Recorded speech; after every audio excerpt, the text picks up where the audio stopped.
Hi, I'm Nick.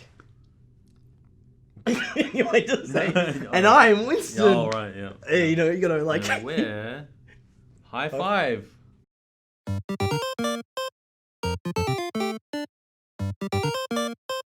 The first commercial title that we released is a game called Hazumino. I don't blame you if you don't know how it's spelled, because that was kind of honestly That's one of the mistakes. one of the major problems with that game, but we'll get into that later. There's an endless runner on mobiles where your character is running sideways across the screen, and they can jump up and down. And on the other side of the screen, there are Tetris blocks or Tetraminos, which will fly across, and you can rotate them, move them up and down. And what you need to do is you need to move them towards your character to build platforms for them to run on. And you know, it gets progressively harder as you go, and you got to like survive. And you've just explained why the game didn't do very well. Huh? It's so complicated. It's not. It takes you so long to describe the core mechanics, plural. So we'd just quit uni. No, we didn't quit uni. We both Finished. Successfully finished uni. Yeah. You had a good mark, and I had an average mark. We had started working on Hazumino for how long? Basically, did we start straight after uni? Basically, the moment that we finished uni, I was like, sweet, let's make some shit. When we started building this, we didn't have any experience with like mobile games. So it was definitely... Well, let's clarify. Do we have any experience with any games, really? We'd only made jam games. I suppose. We had done only jam games and one university project. Yeah. But I think going into it without real knowledge of the platform that we were hitting, and we did really no worked research against us. Because like the design was kind of, you know, it's this arcadey style experience. We know what like, you know, PC and console games are like. We didn't play much mobile games. So it was kind of designing it with that mindset. I think we designed it like it was going to be a web game, really. You know, there was this cool like fucking title sequence where like the shit was like animating in, and you see the logo slide in, and it was all pretty and shit. But like, you couldn't skip it, could you? I think Could you skip it? I think you could skip it the second time. I think you watch it once, but like right. after that, then you can do it. And then there was like this lengthy tutorial and stuff, because it's like, you know, that makes sense in our heads. It's like you play a game, there's a tutorial, walks you through, gets you established with everything. But like, what we didn't realize was the way that people consume mobile games is like, you pop it open, it's like bam, straight into it, play for 20 seconds. Sweet. If they're not having fun within 20 seconds, then you failed. Yeah. But we didn't know that. So a lot of these lessons were being learned as we went. It was pre-Crossy Road. I think Crossy Road came out shortly afterwards. Yeah. And after that, it did like everything we were doing, but just well. It was like the infinite like arcadey game with like a billion unlockable characters. Yep. And people really dug that. Like you said, our tutorial was very... Well, we had a tutorial, as opposed to some text that comes over the screen, explains the inputs, and then just lets you play. No, Crossy Road, I think it was just like a finger going like this. Oh, really? Yeah. Wow. And then you start and you just like... There you go. Boom. Yeah. So props to them. But yeah, these are things that we didn't know, so we just kind of like diving in head first like idiots. But that's what you do when it's like your first like commercial title. Not the one thing we did well was scope. Like we kept the budget. We were only off by a month.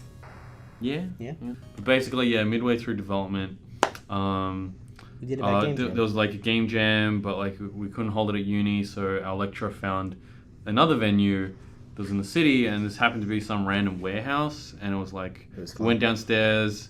It was dank as hell. I had to sleep on the floor. The floor was concrete. Such a hard life, you know. Being I mean, really have you slept on a concrete floor? Yes. When and why? For fun, and it was at a party. I was drunk. Nicholas McDonald, everyone. Yeah. So the other people were making stuff, and I was racking my brain over like how to do like swipey, slidey controls to make it feel more like a mobile game, I guess, rather than having virtual buttons, because that's like cardinal sin, I suppose. We worked on that for about, I think it took 5 months total, but it was part-time for both of us. So I think we started in November. Yep.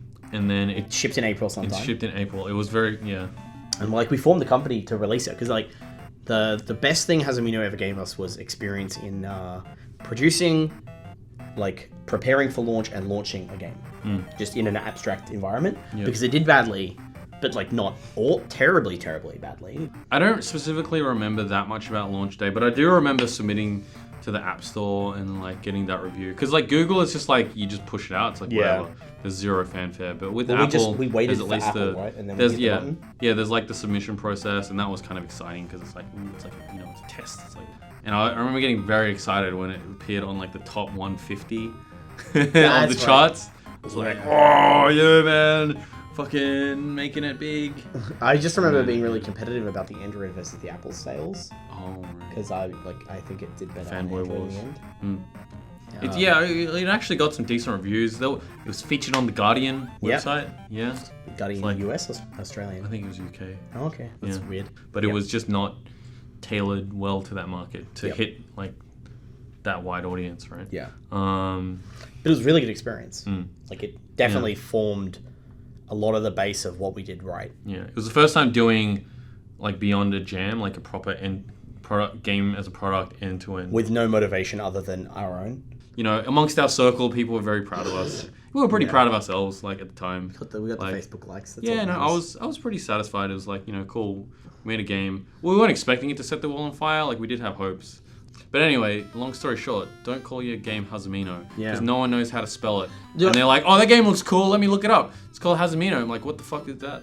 What is? and then- how did you get to Hazumino? We were talking. It was going to be Block Runner for a long It was time. gonna be Block Runner. Yep.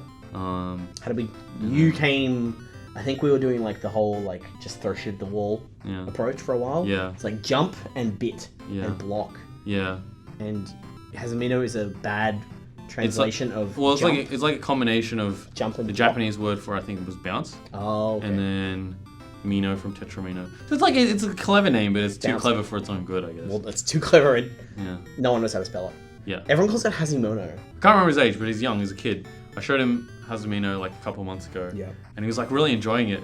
And then we're like sitting having dinner, like family dinner, and he goes to me, it's like, "Hey, can I play Hakamono?" And I'm like, "Oh, Yes. yeah, here you go." We did Global Game Jam again in 2014 in May. Sorry, January. Yep. And then 3 days later, I went home. Right, yeah. And by home, I went back to Sydney to live at my parents' place to discover what my life was going to become. Because they were paying for my rent, but I was paying for everything else while I was in Melbourne. So I was like, I couldn't afford to stay and there was nowhere to go quickly. So I was like, I guess I have to go back to Sydney now. I wish I was wearing a green shirt because then you could green screen stuff onto my shirt.